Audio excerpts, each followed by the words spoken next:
umwari nakunze niwe monamo najya nyifuriza ikibi na gato arabahiga bose kandi niwe mwiza mu magana y'abari niwe nibonera yabuze iruhande ndahungabana ntacyo ateze kubura njye nyiriho oya ni mwiza kandi orana ubwuzu simutaka nawe ubwe ni karabo madiza yankorera buri kimwe nkunda buri kimwe nkunda madiza yankorera buri kimwe frende bikandenga ni mwiza mwiza bose barabibona ubwiza afite nanjye burankoma aranyubaha sana ndabibona nanjye nkamukunda bimwe byo gupfa niwe mbona mu ndoto za buri gihe namufite sinabuye uwundi we diza yankorera buri kimwe nkunda buri kimwe nkunda yo pula maji.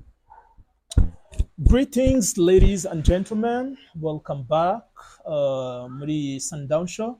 Uyu munsi ndi kumwe n'umwana ukiri mutoya mujene ufite talent muri music ari buze kutunyiriramo aduye acapella nkuko n'abandi bahanzi bose tugenda twakira hano bagenda bidukorera kandi mubona ko ntabwo tujya duhusha umuhanzi wese twagejeje hano tuba twabanje gukora ubushakashatsi kuko hari ibyo bayarabanje gukora nyuma ukabasha kumva ko ari umuntu uba ufite impano.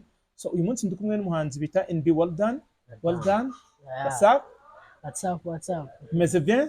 Meze bien kabisa. Vuga ariko nk'umujeni zibirisoke meze neza. Uyu mugenzi wawe mwazanye yitwa nde? Amwita MK Star, big man kabisa. MK Star. Naye ni umuhanzi? Wapi ntabwo ari umuhanzi. Ni umujeni uraho nyine uri hafi y'abahanzi ariko nawe cyane. Ashobora kwenda agufasha nko muri studio uri kwandika bijya bibaho? Chaka guha my day ibintu nk'ibyo ngibyo. Wenda my day ntabwo yabura nk'umujene ariko nyine kabisa bari hafi kabisa. So NB urebye umuntu arebye nyine physical appearance yawe arabona ko ukiri umujene ukiri mutoya wenda akabazo k'amatsiko ufite imyaka ingahe cyangwa ni iyihe myaka utararenza niba utayivuga direct? Ntabwo narenze 18 tu. Ntabwo urarenze 18. Donc uracyari under age ariko kuri iyo myaka yawe umaze kugaragaza impano ku buryo ufite n'indirimbo iri hanze cyane kabisa. Iyo ndirimbo yitwa ngo iki? Yitwa Mwiza. Okay. So turi buze kuyifata nge ndayizi nabashije kuyumva numva arankomvekera mpamvu nemeye no koma platform nyuma turi buze gupininga indirimbo yo nkuko maze kumenyera muri comment hejuru nayo waza kunyurayo ugaklikaho ukumva ukamujudginga wakumva ko convince ugakora subscribe like iyo ndirimbo ugashyiraho naga comment nyine kamuha motivation sibyo?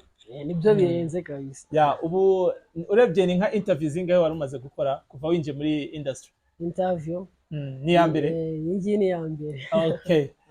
Okay, nari nyine ni ibintu bisanzwe tujye kuganira nyine ku musiki wawe tuganire ku rugendo rwawe n'impano yawe. Ntabwo ari ikizami cy'akazi. Wapi. It's like having fun kugira ngo entertaining abantu kandi tubagaragarize n'ibyo muri gukora tubereke ko Igisenyi hari impano kugeza no mu bana bataruzi imyaka 18 baba badafite n'ubushobozi buhambaye ariko ugasanga yabashije gukora indirimbo ayishyira no kuri YouTube urumva ko ari ibintu byiza bitanga n'ikizere ko Gisenyi izongera kugira igihe cyo kugaruka kuri top nkuko hari n'igihe yahoze iyoboye cyane kabisa. NB Well Done mu gutangira ndagira ngo ufate akanya gato ubanze usome kutuzi hanyuma uririmbira abantu ku ndirimbo yawe ufite kugeza ubiri hanze babashe kumva ko koko ufite iyo mpano hanyuma tubone dukomeze. What's up my man? Song yitwa Mwiza. Ikambanyirire mono. Umwari nakunze niwe monamo najya nyifuriza ikibi na gato arabahiga bose kandi niwe mwiza mu magana y'abari niwe nibonera yabuze iruhande ndahungabana ntacyo ateze kubura njye nyiriho oya ni mwiza kandi orana ubwuzu simutaka nawe ubwe ni karabo madiza yankorera buri kimwe nkunda madiza yankorera buri kimwe frende bikandenga ni mwiza bose barabibona ubwiza afite nanjye burankoma aranyubaha sana nkabibona nanjye nkamukunda bimwe byo gupfa niwe mbona mu ndoto za buri gihe namufite sinabuye uwundi we What's up my man, what's up my man? Yeah man, ndakeka mwabyumvise. NB well done, afite talent, afite lyrics za fresh, n'uburyo akoramo umuziki nuza kureba na video yakoze uraza kubona ko nubwo akiri umwana ukiri muto ariko yagerageje gukora ibishoboka byahananiye na bamwe mu bantu bakuru. Well done. Urebye iyi mpano ya music muri famille hari ahantu waba warayikomoyeho cyangwa niyo wa mbere uririmba mu muryango wanyu? Wapi byo kuririmba muri femu harimo abantu benshi baririmba ariko akenshi ni aba gospel. Baririmba gospel. Baririmba gospel. Ubwo binashoboka cyane ko nawe ariho wenda waratangiye nko mu Sunday school, ku rusengero, mu makorali y'abana niba ntibeshye. Muri korali z'abana cyane muri Sunday school. Ubu so bayoboye. Harimo n'abandi babi cyane.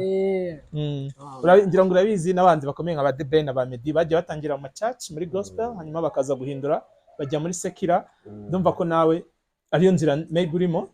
Niyo nzira kabisa. So rero nagushishikariza nkakubwira ngo nagwa motivation kugira ngo ukomeze ukore cyane ko urumva inzira kunyuramo hari abandi bayinyuzemo kandi uyu munsi tuzi ko ari brand zikomeye muri Afrika no mu Rwanda by'umwihariko kuko urebye nka Meddy niwe muhanzi muri East Africa ufite indirimbo yaririmbye ari wenyine single hanyuma ikaba yararebwe n'abantu benshi cyane. Ako gahigo gafitwe na Meddy na ba Chameleone bamaze imyaka n'imyandiko ntibaragakuraho, ba Diamond bafite viewership iremereye na subscription nini muri YouTube muri Afrika ntago barabasha gukora ku gahigo urumva.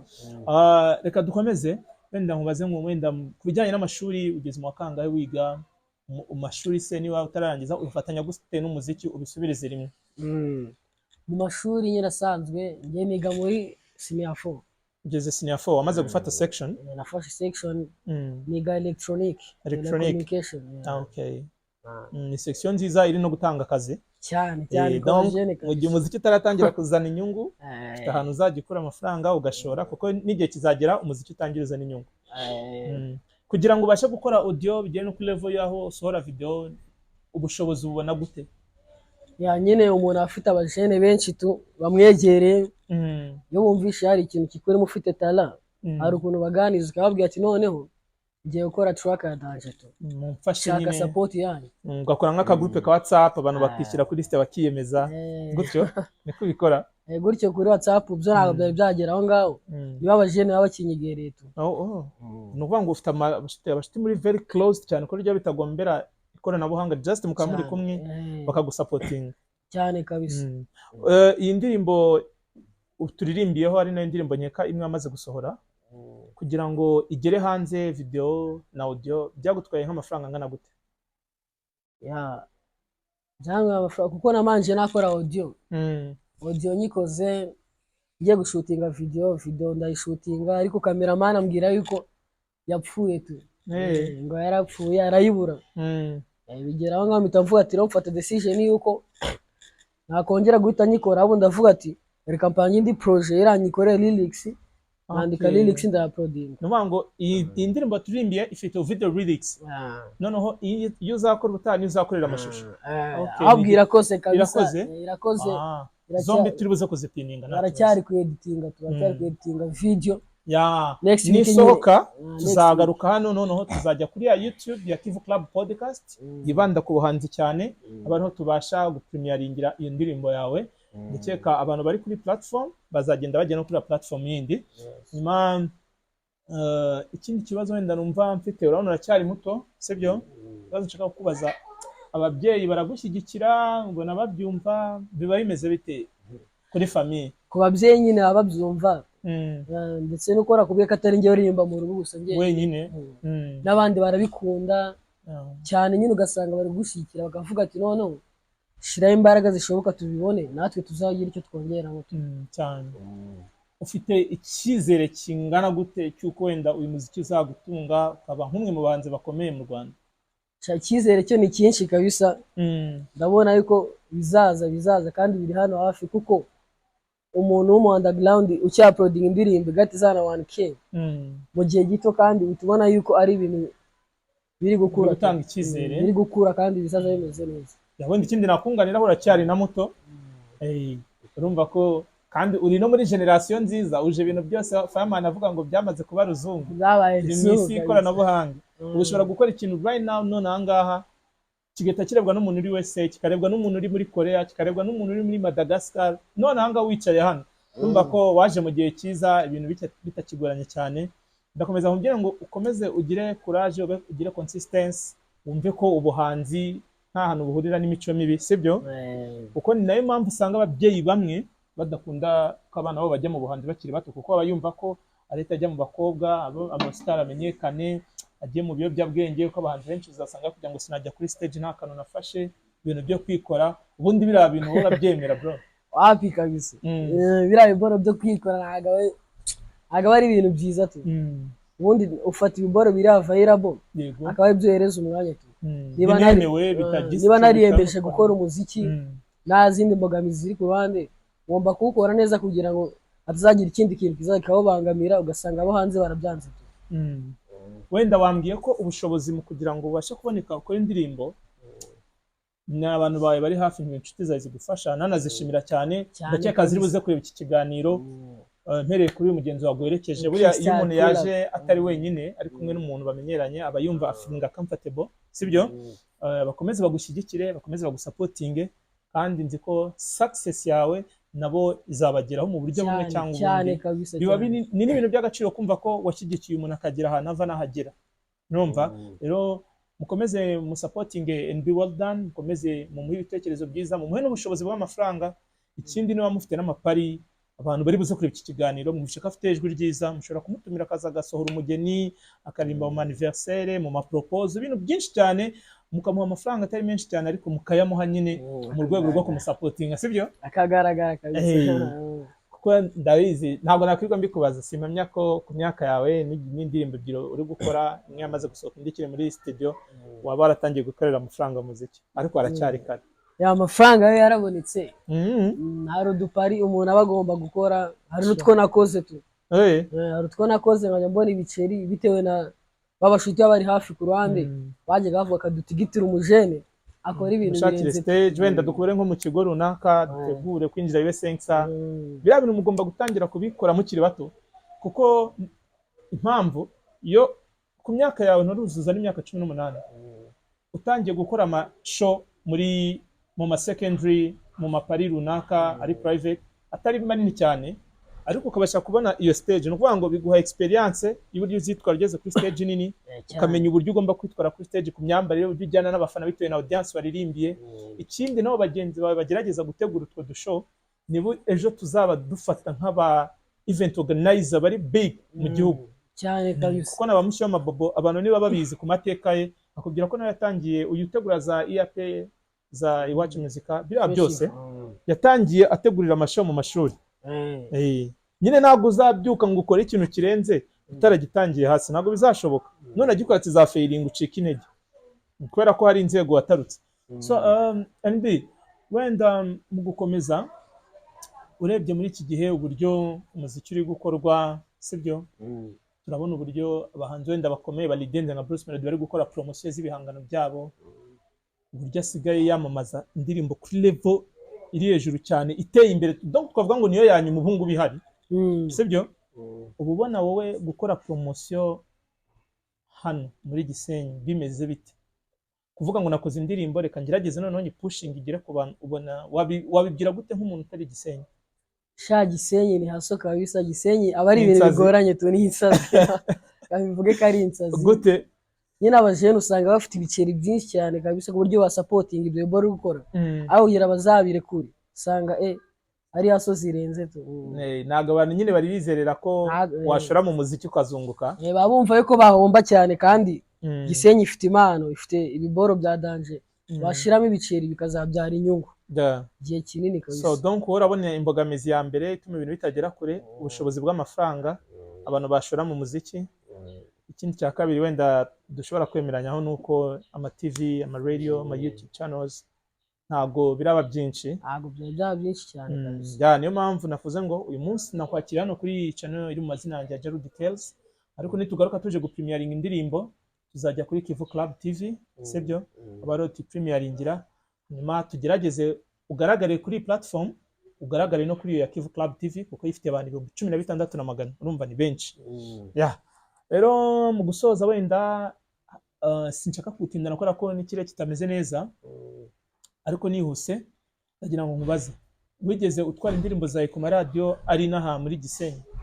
Indirimbo iriya naririmbye bwa mbere mwiza, iriya nayijyanye kuri radiyo tugiye gukora, habamo imbogamizi, ariko ndavuga nzasubirayo. none ejo bundi naravugishije bambwira yuko ubu ngubu kabisa noneho ibintu byabaye neza, naza nkakora. naje uyu ngubu maze kuvugana nabo muri next week. Wavuganye n'uwitwa nde? Big Shema. Big Shema. Ya Big Shema ni umuvandimwe nawe uri kurwana ishyaka rikomeye cyane kugira ngo music industry muri J-Town yongere kuzamuka gere kuri level nyine twifuza, sibyo nk'abantu bari muri creative industry. Numvaga ko wenda namutaravugana nagufasha mukaza kuvugana hanyuma ukazagira, ariko niba ufite contact ze mubasha kuba mwavugana. N'umuntu ukunda nayo gufasha, nzikaza gusupportinga, kandi nugera kuri iriya level hari indi platform zabo ugaragayeho iri big, iri strong, bizaba ari ibintu byiza cyane cyane kabisa. Ubu se nk'umuntu w'umustar umaze gukora izina, urumva mu kiganiro ba wiga ufite indirimbo hanze, ubu ufite izina nyine buri fame. Niyo mpamvu nanjye umunsi nagutumiye, ntabwo nari kugutumira nta kintu ufite uvugira, impamvu nagutumiye nuko hari izina ufite, hari ibintu uri gukora. Ntabwo ibishuko by'abakobwa byatangiye nko kuza kubyo wagira kumanura agapantaro gashyira agapoketi n'iki. wapi kabisa, ari ibintu bigoranye kabisa, discipline cyuzuye kabisa. Ariko nk'umwana wo mu gospel ufite mu rugo aririmba, ntabwo ibyo simpamya ko ibyo babikorohereza. Ibyo bintu wapi kabisa.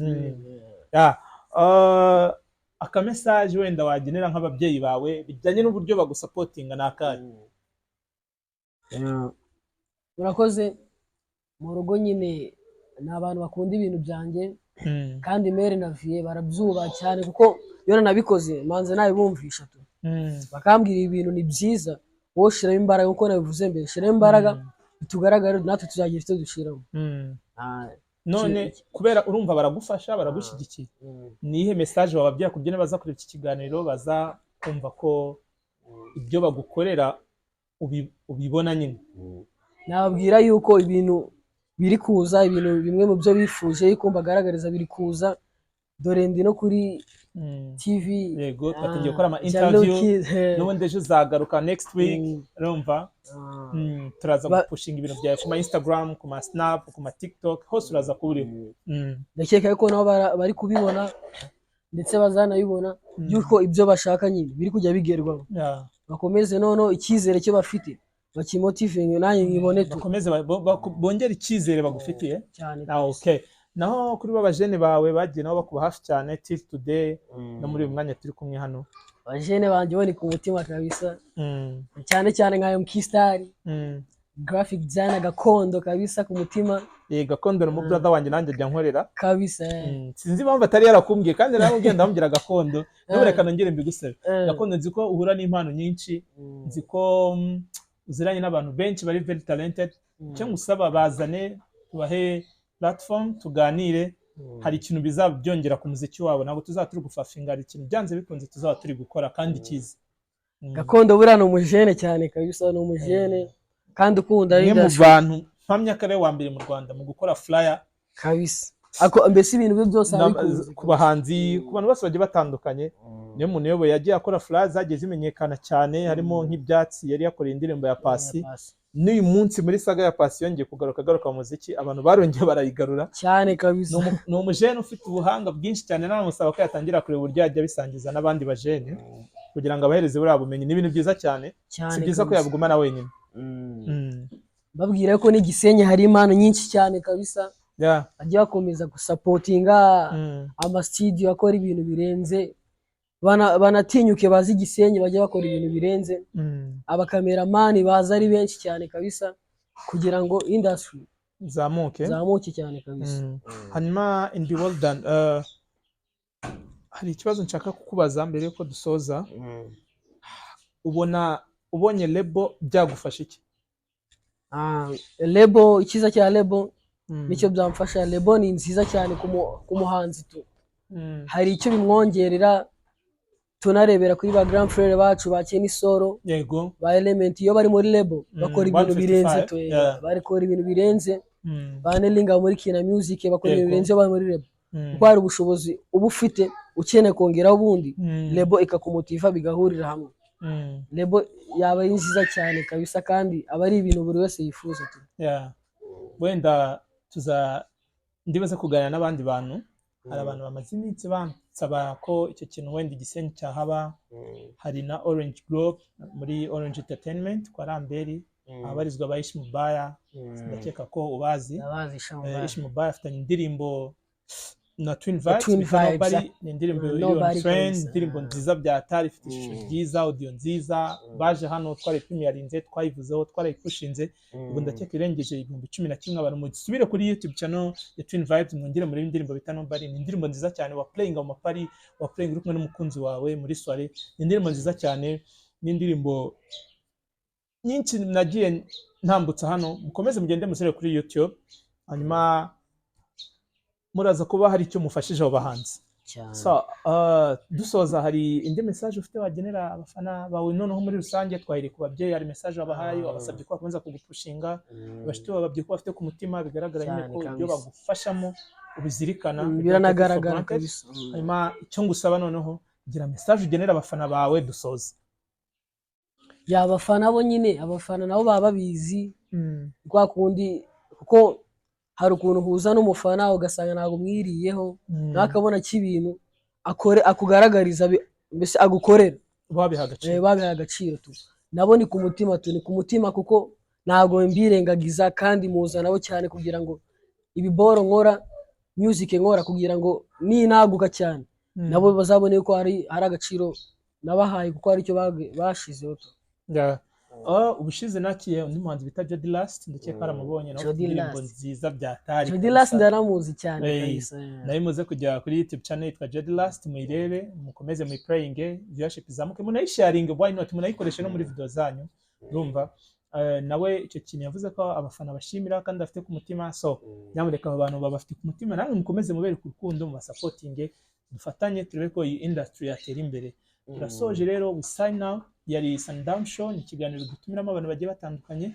Tuzagira igihe cyo kugaruka tuganire na NB Well Done kuri Kivu Club TV, mujye ho mukore subscribe, hanyuma ni naho tuzapremieringira indirimbo ya kabiri agiye gushyira hanze. Mwakoze kureba iki kiganiro. Mu gusoza ndongera kwibutsa ko umuterankunga w'iki kiganiro ari Jana Auto Paint. Afite iduka mu mujyi wa Gisenyi ndetse n'Igoma, acuruza amarangi, yaba yo gusiga ku nzu, yaba yo gutera ku modoka, n'ibikoresho byose bijyanirana. Bafite imashini nziza zivanga amarangi neza, bafite n'amakaro meza. Mu bantu muri kubaka, muri kureba iki kiganiro, ufite projet z'ubwubatsi, ushobora kunyarukirayo, yigerera mu Bushinwa mu nganda kabisa, akakuzanira amakaro agiye atandukanye, wagiye ubona ukayabonera ku ma internet, ariko ukayabona ku masoko y'inaha. Ni umuntu usirimutse cyane rero. Jana Auto Paint niwe muterankunga w'iki kiganiro. Hanyuma reka dusoreze aha ngaha, mugire ibihe byiza, mukomeze enjoying indirimbo NB Well Done iri kuri YouTube, turuze no kwipininga muri comment. Yeah, we sign out. God bless you, be blessed.